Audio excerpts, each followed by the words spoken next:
I want to clarify my position on Heavenly Mother and the Canaanite goddess Asherah.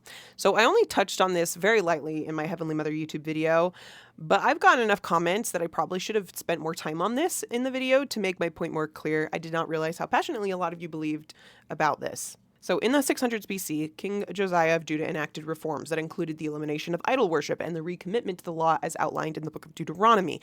Now, as part of this, some biblical scholars, some Latter-day Saints, have suggested that the Canaanite goddess Asherah was one of these idols being worshipped before Josiah's reforms, and that her elimination may have been a bad thing.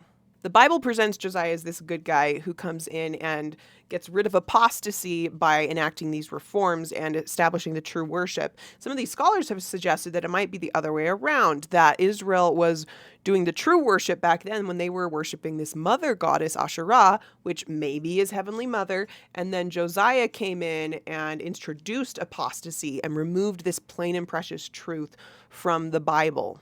And I think the picture is more complicated than this, and we've got to be just so careful not to overclaim.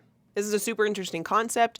Scholars like William Deaver, Margaret Barker, they've talked about this. I think the evidence is irrefutable that Israelites did worship a Canaanite goddess called Asherah during some points of their history.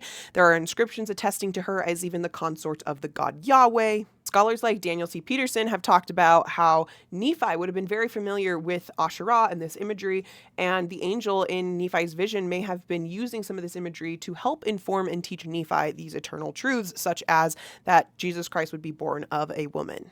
And my own husband has written an entire paper about how Lehi and his family may not have been 100% on board with the Deuteronomistic reforms of King Josiah.